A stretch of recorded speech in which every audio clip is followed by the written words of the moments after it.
Cristo murió por los pecados de alguien, pero no por los míos. Fundiéndose en una cacerola de ladrones, tengo un comodín debajo de mi manga, un grueso corazón de piedra. Mis pecados me pertenecen a mí. A mí. Hola a todas y todos. Me demoré en sacar este capítulo. Les pido perdón ahí a los que cooperan en Patreon. Ha llegado el verano acá y junto con el fin del toque de queda hacía falta vivir un poquito más. Así que bueno, he estado medio distraído, pero aquí estoy de vuelta porque me gusta y lo necesito. Hoy hablaré de música y poesía, de esa conjunción maravillosa, ese encuentro entre arte con arte y de la persecución del artista. Espero que disfruten el capítulo. Y si en el episodio anterior hablamos de lo mismo, pero focalizándome en la figura de Bob Dylan, hoy mi musa será una mujer de casi la misma generación, la gran Patti Smith. Y como artista de reparto tendré a Rilke, el poeta austriaco. Tuve contradicciones al sacar este episodio. Me decía, quiero hacer una segunda parte del encuentro de poesía con música, pero quiero que sea mujer. Y más que explicar la obra, quiero explicar cómo se da esa conjunción orgánica entre el poeta con la música. Porque no todos son genios naturales como Bob Dylan. Y bueno, y ahí aparecieron dos candidatas, pero decidí quedarme con Patti por ser casi contemporánea a Bob Dylan y darle una prolongación a esa época tan fascinante que fueron los 60 y 70 del siglo XX. Y porque sobre todo es una persona, una figura que se encuentra como música casi por casualidad, ya que su aspiración era ser poeta en tiempos donde el ser poeta venía de baja, pero el rock and roll no. Por eso su música está plagada de rock y relatos poéticos, y si bien perteneció a una época, no perteneció a ningún movimiento, pese a ser bautizada como la reina del punk. Pero bueno, empecemos con su biografía. Patti Smith, nacida en Chicago, Estados Unidos, a temprana edad se mudó con su familia a New Jersey. La infancia y juventud de Patti son las de un joven de suburbios en una familia católica de clase media. Orden, tradiciones y juegos con sus hermanos. De joven sintió el llamado del arte primero en una visita familiar al Museo de Filadelfia, donde vio por primera vez obras de Modigliani, Picasso y Dalí. Pero si hubo un artista que la vislumbraría sería Rimbaud. La figura y biografía del poeta francés la empujaría a aventurarse en esta búsqueda, en esta abstracta búsqueda de seguir lo artístico. Sin tener recursos para poder estudiar, partiría a la Universidad de la Vida en Nueva York a formarse y crearse. En sus primeros días en New York, Patti dormiría en parques, bancas, conociendo todo tipo de vagabundos, con los cuales aprendería, por ejemplo, cuándo y dónde ir a pedir sobras en restaurantes. En este punto de su vida, ya con trabajo, encontraría a su gran compañero, amigo y amante, Robert Mapplethorpe. Robert, al igual que Patti, estaba en esa búsqueda artística de los finales de los años 60. Un artista plástico, si pudiéramos definirlo, en sus inicios, dibujante, que fabricaba bisutería, terminaría encontrando su voz a través de la fotografía más pornográfica. Menciono a Robert porque luego de leer las memorias de Patti y Robert, el libro Just Kids, Solo Niños, escrita por Patti, queda claro que sus caminos habrían sido muy distintos sin la complicidad y el compromiso por el arte que profesaban. El siguiente párrafo explica el nacimiento de esta relación. Estaba particularmente emocionada por su dibujo. Nunca había visto algo así. También me llamó la atención la fecha, en la festividad de Juana de Arco, el mismo día que prometí hacer algo de mí misma al frente de su estatua. Le dije esto a Robert y él respondió que el dibujo era simbólico de su propio compromiso al arte, hecho durante el mismo día. Me lo dio sin dudar y entendí que en ese pequeño espacio de tiempo habíamos mutuamente abandonado nuestras soledades y las habíamos reemplazado con verdad. Es ese momento en que uno descubre en la otra edad un confidente. El comienzo de la complicidad es cuando decidimos que esta persona me entiende, no con la razón, sino con todo su ser. Es el momento donde nos sacamos las armaduras y nos quedamos desnudos. Poco importó el posterior autodescubrimiento de Robert y su homosexualidad. el equipo de Patty y Robert mantendría su palabra de ayudarse hasta el final. 1 más 1, en su caso, eran 3. Y empezaba el episodio con Jesus died for somebody's sins but not mine. Jesús murió por los pecados de alguien, pero no los míos. Porque esos versos son con los que inicia su carrera musical, con su primer disco Horses y su primera canción Gloria, un cover de Van Morrison, pero totalmente modificado con la poesía de Patty. Había escrito esta línea hace años como una declaración de existencia, como un voto a tomar responsabilidad por mis acciones. Cristo fue un hombre del que valía la pena rebelarse, porque él era rebelión en sí mismo, rebelión y responsabilidad. Y si bien este podcast En el Camino se declara laico, los símbolos son los símbolos. Me sentía constantemente confinada por la noción de que nacemos en un mundo donde está planeado por aquellos antes de nosotros. Luchaba para reprimir impulsos destructivos y trabajaba en vez en los creativos. ¿Quién no se siente angustiado por la estrechez de la supuesta libertad que nos es heredada por las generaciones anteriores? Sofocados y sin tener mayores referencias, intentamos hacernos paso en la jungla de la vida. Todos en un momento nos sentimos sofocados por esa ruta programada. La respuesta, si las hay, es la rebelión. Pero la rebelión es una cosa complicada, puede ir para los dos lados, hacia la destrucción y la creación. Y casi siempre la creación es el camino más difícil, porque es enfrentarse a la hoja en blanco y darle vida, animarla. Por eso es más fácil mirar hacia el lado o cerrar los ojos y seguir el camino programado, pero a la larga eso inclina nuestra energía a la destrucción, a la autodestrucción. El subconsciente nunca perdona. Y sobre este camino alternativo que tenemos que nosotros crear, ese camino que es el más propio, el más íntimo, que poniéndolo en concreto puede ser también el deporte, el baile, la música, la pintura, poesía, etc. En ese camino abunda la neblina, que no nos deja ver el horizonte, nublándonos y confundiéndonos. Es ahí donde la voluntad se vuelve el único navegador.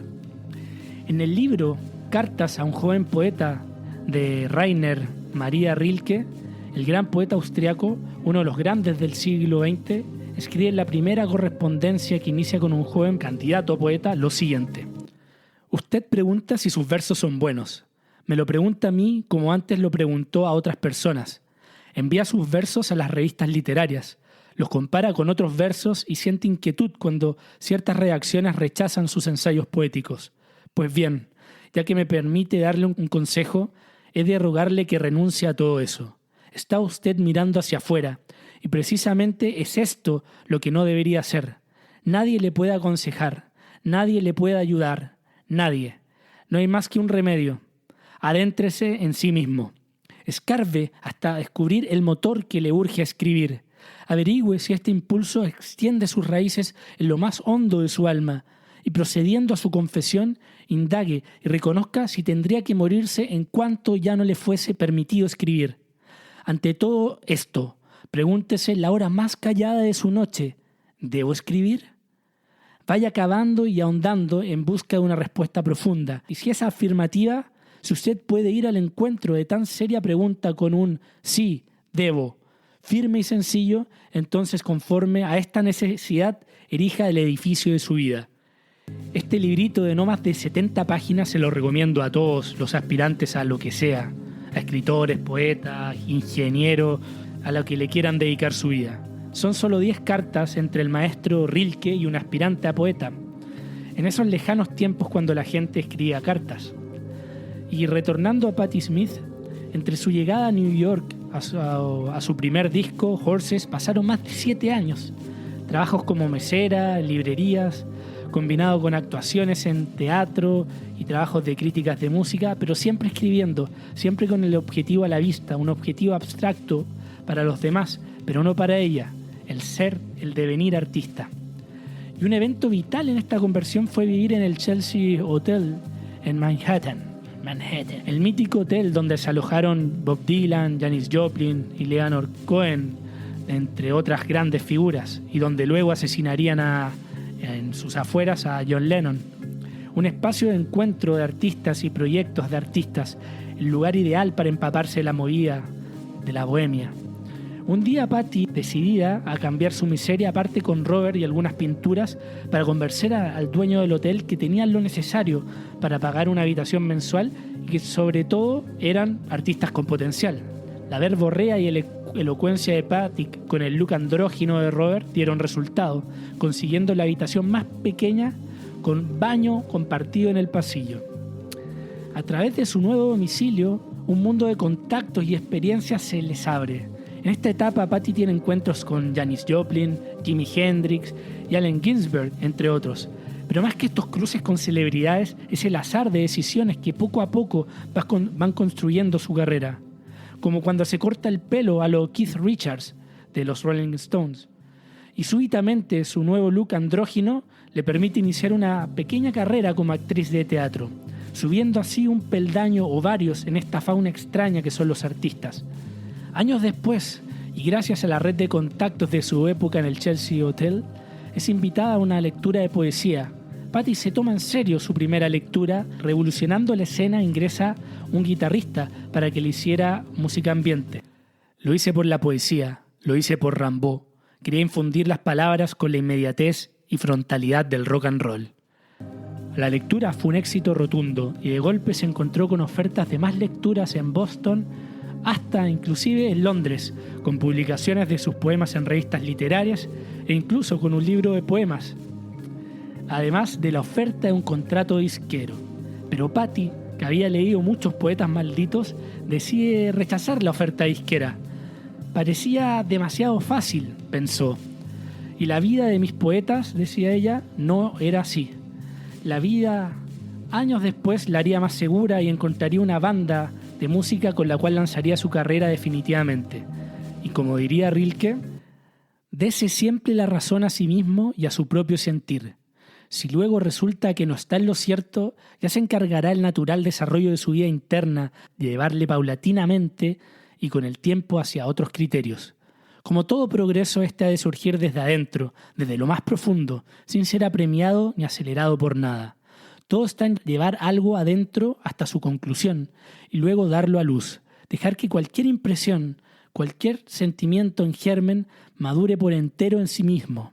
En la oscuridad, en lo indecible, inconsciente e inaccesible al propio entendimiento, hasta quedar perfectamente acabado, esperando con paciencia y profunda humildad la hora del alumbramiento en que nazca una nueva claridad. Este, y no otro, es el vivir de un artista.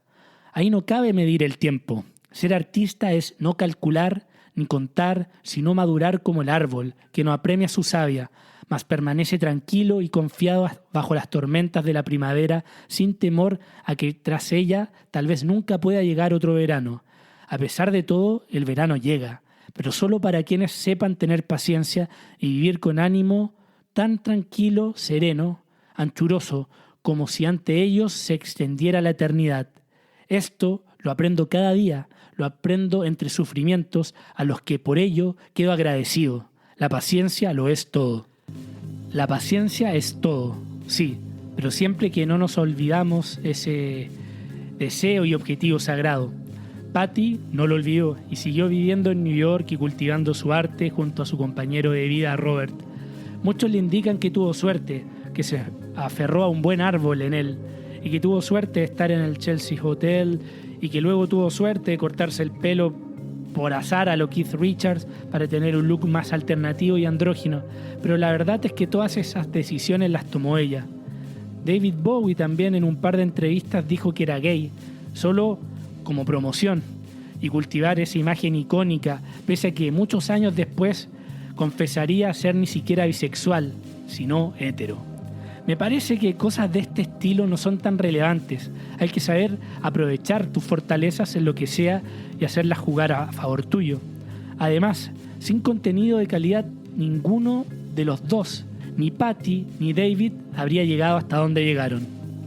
Y además, como diría Rilke, yo quisiera rogarle, como mejor sepa hacerlo, que tenga paciencia frente a todo cuanto en su corazón no esté todavía resuelto, y procure encariñarse con las preguntas mismas, como si fuesen habitaciones cerradas o libros escritos en un idioma muy extraño. No busque de momento las respuestas que necesita. No le pueden ser dadas porque usted no sabría vivirlas aún. Se trata precisamente de vivirlo todo. Viva usted ahora sus preguntas. Hay que vivir a fondo las preguntas.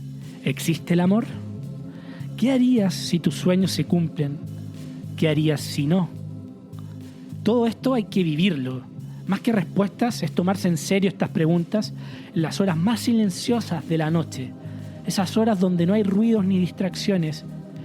Y si la respuesta pareciera ser una y en una semana es otra, es lo normal. Como dice Patti Smith, las contradicciones es el camino más claro a la verdad, porque es el indagar más profundo y serio en uno mismo. Bueno, pero analicemos al menos una canción. Esta es A Merry Go, una canción en la cual se percibe nítidamente la poesía de símbolos de Patti. Where are you going? Send me a letter if you go at all. Oh, the salvation of souls. But wisdom we had not, for these people had neither king nor lord, and bowed to no one. And they had lived in their own liberty, going in circles. I saw the new, the inconstant shifting of fortune, and now I write to you, words that had not been written, words from the new world, lying on a ship and gazing all the western skies, tracing lazy circles in the sky. It's such a delight to watch them dance, be it sacrifice or romance, free of all of the things that we hold dear. And the sky opened, and we laid down our armor, and we danced naked as they baptized in the rain of the new world. ¿Dónde estás yendo? Envíame una carta, si es que vas. Ah, la salvación de las almas. Pero la sabiduría no la teníamos, porque esta gente no tenía ni rey ni señor, y no se inclinaba a ninguno, y habían vivido en su propia libertad, yendo en círculos. Vi la novedad, el inconstante cambio de fortuna, y ahora te escribo a ti, palabras que no han sido escritas, palabras desde el nuevo mundo, yaciendo en un barco y mirando a los cielos del oeste, trazando flojos círculos en el cielo. Es tan placentero mirarlos bailar, sean sacrificio o romance, libre de todas las cosas que apreciamos. Y el cielo se abrió y arrojamos las armaduras y bailamos desnudos mientras ellos se bautizaban en la lluvia del nuevo mundo. A Merry Go, de su disco Banga o Benga del 2002. Profética aquí hablando del nuevo mundo. Y bueno, me empiezo a despedir en este capítulo que más que mostrar la obra de Patti era mostrar el camino recorrido hacia su conversión en artista. Un camino imposible de haber sido recorrido sin su compañero Robert.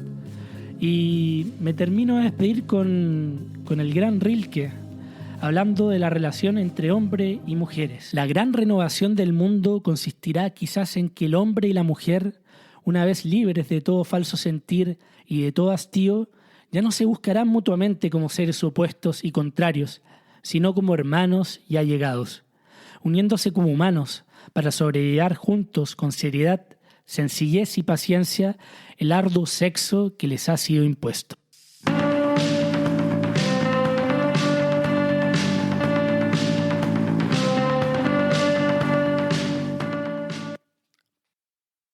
Gracias por haber llegado hasta acá. Si valoras el programa y no quieres perderte ningún episodio, puedes seguirlo en Spotify y dejar una reseña, que me ayuda un montón para ser encontrado más fácil en el motor de búsqueda. Para donaciones, contacto y más contenido, pueden entrar al sitio enelcaminopodcast.com y seguir las redes sociales de En el Camino Podcast en Instagram y Facebook, además de Nico Vergara y en Twitter. Gracias por aventurarte en el camino.